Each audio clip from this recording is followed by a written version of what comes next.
Very important Gentlemen, final come 4 over there weeks of and the face season. them. We go down to Canton, Matt, and it was St. Xavier a win for will the Wildcats, receive 34 to at this 17. end.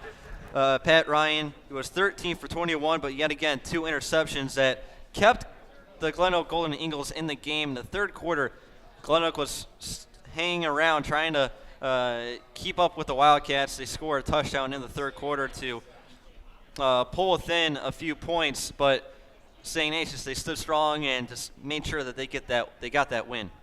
They did, and that Canton Glen Oak game, credit to the Golden Eagles. They stuck around in that game, and they really gave the Wildcats a test. And Glen Oak was a team that ended up going on to the playoffs before bowing out against the Solon Comets. But going on the road to Canton, a longer bus ride, tough atmosphere to play in. The Wildcats prevailed in that one, 34 to 17, and that score doesn't really tell the whole story of the game. The Wildcats played more convincingly than the final score will show you.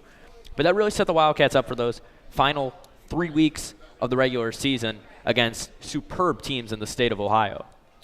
And then it was week 8, a game against a Moeller Crusader team that did not make the playoffs this year. They had a down year, and a 38-7 win over the Crusaders. Just a phenomenal game for Pat Ryan. He threw for he was 8 for 10, 130 yards, and Jimmy Andrews, 91 yards in his second to last game of the season. And then Pat Ryan, he ran for 58 yards. The defense, they came up big. Mike Zaya had an interception, and they had 3 sacks on that day. Held the Moeller Crusaders scoreless in the first half for the first time that season, and that was just another stomping win. It was, and it was played at a neutral venue, which made that win even better, knowing that the Wildcats and the Crusaders were playing basically at an even level. And if you look at that game, Pat Ryan and his ability for the rushing touchdowns that he scored in that game, he ran all over Archbishop Moeller. It was really an impressive sight to see. And when you look at Pat Ryan's stat line throughout the course of the season, it's no surprise with the amount of rushing touchdowns he has at 11, because of the fact that he's such an elusive runner, and it's not something you would expect from a quarterback like Pat Ryan, but he's really proved that that's a part of his skill set this season, and he's utilized it perfectly, specifically in that Moeller game. The Wildcats completely dominated the Crusaders in that one, and that was really a springboard heading into a tough road game against these fellows right here on the field.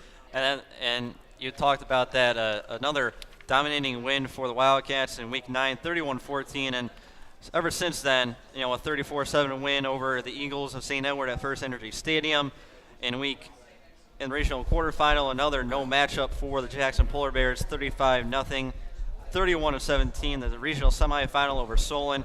And then that obviously historic game at Bedford, a 38-31 win in overtime over the St. Edward Eagles.